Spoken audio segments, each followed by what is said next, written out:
attitude bélica. In fact, it actually doesn't correspond to that, and it's a title that has become a name. Yes. But it's only in the last 4 generations that it's become a name. You see. Because we are talking to you as Aga Khan, the 4th Aga Khan. Right. But you have a long history, a long tradition. A long history of succession of Imamat. Go to the Fatimid Empire, you go.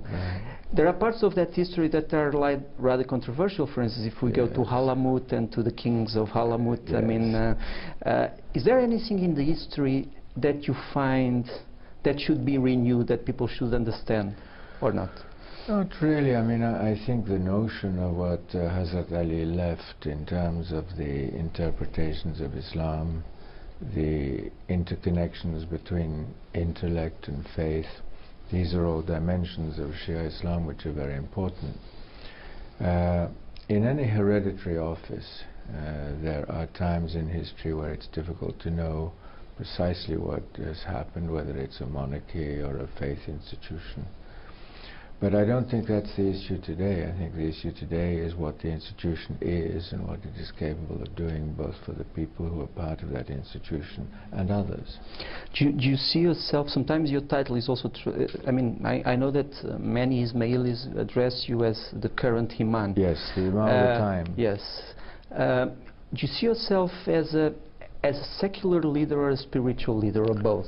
Well, you see, you're asking a question which comes from a non-Muslim background. Oh yes. Oh yes, definitely. A Muslim background would not ask that question, because in Islam that division doesn't exist.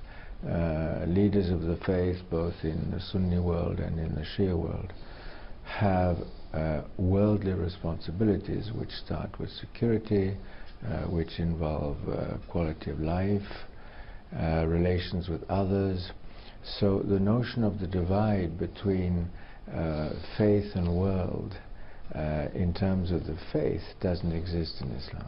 Don't forget that I'm speaking from the quality of a media observer, so I'm not giving my opinions. I'm just addressing what people usually like to know about the role, as you know. This is the inherited culture of the Judeo-Christian society, or Judeo-Christian societies. I'm just trying to indicate to you that ours is a different interpretation of the interfaith. What do you think of the present discussion in Islam of people that think that the faith, Muslim faith, should be a personal faith and not something that should be directed by imams, by mullahs, that should be something that would be between you and your creator? I mean, there are some people that discuss that now. Yes, but I think that's always going to be the case. Every individual is expected to use his intellect, his knowledge, to help him understand his faith. At least that is the way we interpret the faith. So I don't see a conflict of any sort whatsoever. Obviously, you can get back to the question of interpretation of the Quran, interpretation of the Sunnah, interpretation of the Hadith, but that is as diversified in Islam as it is in the Christian world.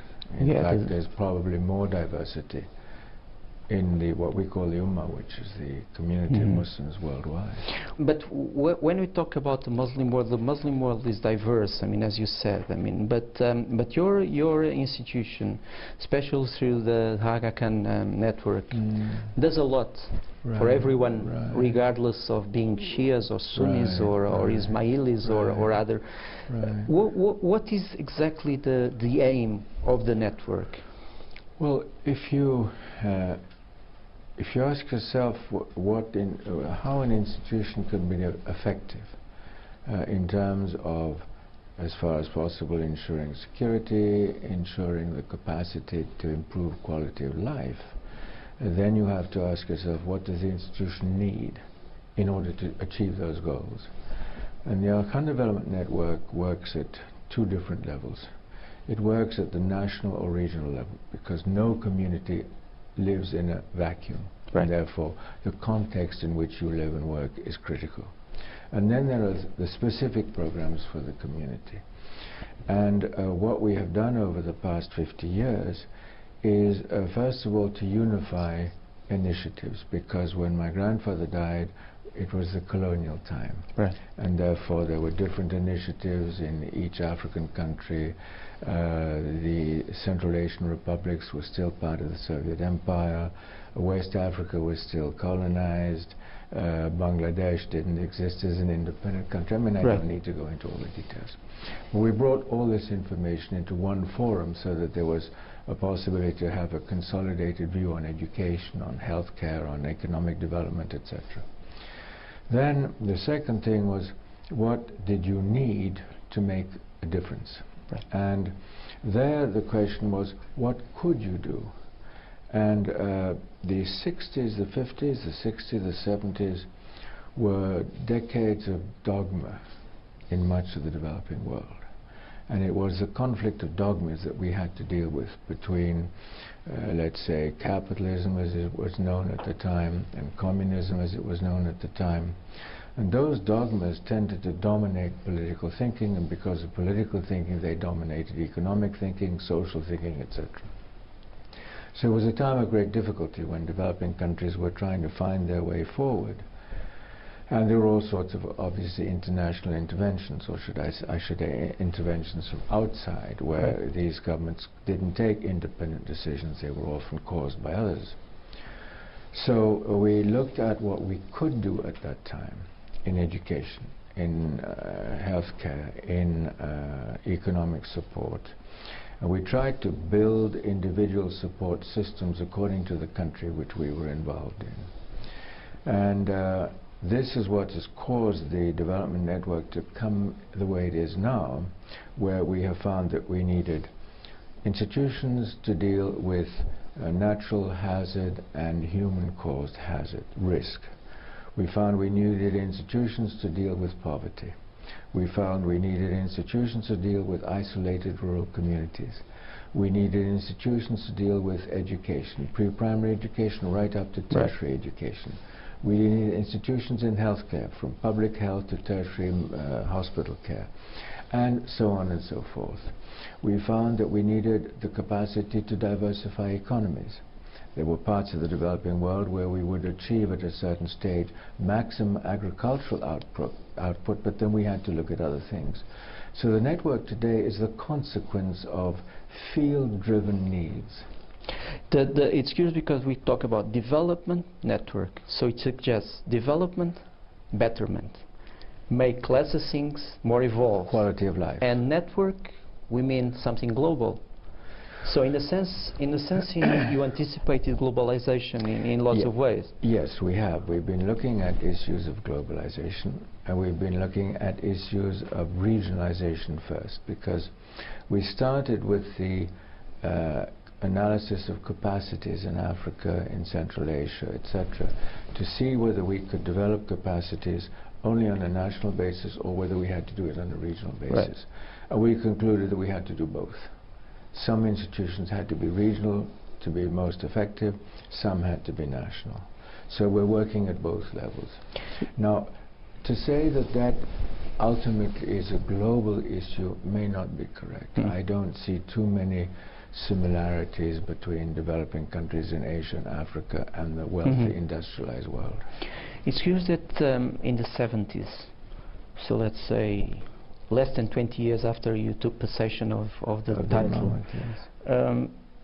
lots of Ismailis were expelled from Uganda, from Kenya, from Burma, from lots of places. And it's curious that you returned to Africa and you helped all those countries develop. Well, first of all, with regard to Uganda, all Asians were expelled. And it didn't matter whether they were nationals, whether they were not nationals. It didn't matter whether they were Hindu or Sikh or Muslim or Christian. The fact was that anybody who was an Asian was thrown out by Idi Amin. What caused the differences between what happened to those communities was the nationality that they adopted at the time of independence. Right. At the time of independence, the British government gave a choice between keeping the national passport and getting a Ugandan passport. We opted in majority for a Ugandan passport. Anyhow, these communities left, there was no expulsion from Kenya. On the contrary, Kenya was extremely helpful during that crisis. There was no expulsion from Tanzania. On the other hand, there was nationalization of the economy in Tanzania. Right. So that caused another disruption, obviously.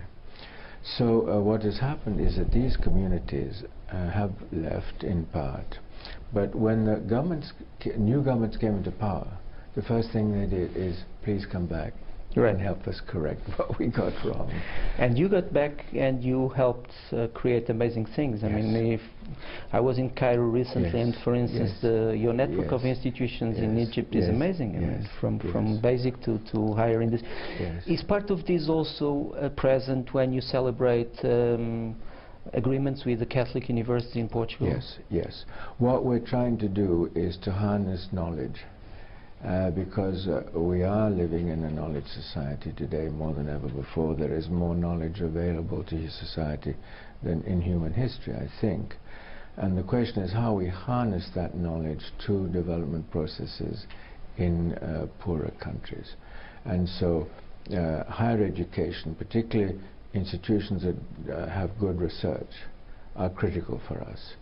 In addition to which, we are very, very eager to develop what I would call a cosmopolitan ethic. That notion of cosmopolitan ethic, in our view, is critical for the future in most of the countries where we're working. And that goes across faith organizations and others. As you know, let's not avoid, we're talking about the things where no one has anything to say, I mean. But there are also thorny issues, as you know. If I go, for instance, today to Tehran, and if I ask some religious leaders, there are political leaders about you, they would say you are an heretic. I've never heard that from the Iranians. On the contrary, we have talked to the Iranians for many, many years. Or the community practices its faith in an open manner with the support of the Iranian government. So yes, there are differences between 12er Shia and 7er Shia. Yes. But that's the difference. It's not specifically from 12er Shia to the Ismailis. It's 12er Shia to all the 7er Shia. Tell me one thing. When you talk about the present state of affairs, you travel a lot, you talk to all kinds of people. Are you worried with the so-called clash of civilization scenario? And do you think you could do something to contradict that scenario? I'm very worried. I don't think since 1957 I have been ever as worried as I am today. I think we are in a genuinely very, very serious situation indeed. And I don't think it's a clash of civilizations. I think it's a clash of ignorance. I think many of the decisions that have been taken would not have been taken if there had been better understanding in various parts of the world about the differences which exist and what would be the consequences of actions, because it's the inability to predict the outcomes which is causing the problem at the present time. And that's why I say it's a conflict of ignorance. Do you think that the war that existed during most of your lifetime as Aga Khan from 57, the Cold War, which was a war of ideologies, is being substituted by another war where also ideologies are present but under new guises and new names? Or this is a different kind of conflict? It's a completely different kind of context. When my grandfather died, the main issues were decolonization. The freedom of countries from colonialism was the critical issue, or the freedom of countries within the Soviet Empire. Those were the two key issues. Today I don't think we have that sort of issue at all. I think what we have is a number of political crises which are political in origin and on which faith issues have come on top, but they were not the cause of the issues. And that's why I say we have to deal with the political issues first. Excuse me, because when we talk to Muslim leaders, Christian leaders, Jewish leaders, they all recognize they are part in some way of the same civilization or inheritance. I mean, they have a book they have revealed religion. The core values are more or less the same. They are monotheistic. I mean, they have more or less the same. No one wants to kill. Thou shall not kill should be like is a. But still, these three religions that look like sisters are seen as enemies. What is happening? You see, I find it very risky to say that the religions are in conflict. I don't share that view. But there is that image. That's an incorrect image. The reality is you have a series of political situations which either are historic or they're recent. Right. And they have become explosive. And having become explosive as political issues, you have a faith dimension attached to them. And this is true, or has been true in Northern Ireland, which was a political issue in the first instance. You have had these issues in other countries where they are political. The Middle East issue goes back to 1917, and it was a political issue. Kashmir was a political issue in the decolonization of India. So I think it's very, very dangerous to say that the faiths are in conflict. First of all, the faiths themselves have such multiplicity that you can't talk about one faith being in conflict with the other. That's simply not true. What you can say is that there are various components of a given faith which are having difficulties, whether it's in the Christian world or the Muslim world. That's part of life. But that you should claim that the faiths, that the essence of the faiths are in conflict, I would not accept that. When people talk about Aga Khan network, they usually relate it to a physical place, which is Pakistan. I'm talking about the current viewer from the street. I mean, do you see the network as having a special relation with Pakistan? No, not at all. Not at all. The Imamat as an institution has to be equitable to all the communities around the world. But the Imamate as an institution cannot be responsible for internal situations which it doesn't control. Right. And therefore what we have to do in terms of institutional response is adapt to whatever situation we find. And certain situations are more enabling than others, and they change in time. You were mentioning Africa. Africa is a typical case of change, where these countries have gone through different regimes, and they have come back now to a situation where they want pluralism, they want human knowledge, they want entrepreneurship, and they can't get it from within their frontiers alone. They have to look outside. As a spiritual leader, do you think that the world, with all the technological advances that you are also promoting, is getting clever and more smart, or becoming more stupid? That's a very difficult question to answer. I don't. Or it depends where you are looking at. I really wouldn't be able to give you a generic answer about that. But you think we live together today better in a spiritual sense than we lived in '57? I think there is more freedom to believe than there used to be, and that freedom is very important. I think there is more freedom to manage your own destiny, manage your own economic destiny, your professional destiny, than there was in those times. And that's largely due to decolonization, the collapse of the Soviet Union, etc. So in that sense, I think there's more flexibility than there used to be. And that flexibility carries risk and opportunity. If the flexibility goes the wrong way, you're in the domain of risk. If it goes the right way, you're going in the domain of, you have the domain of opportunity.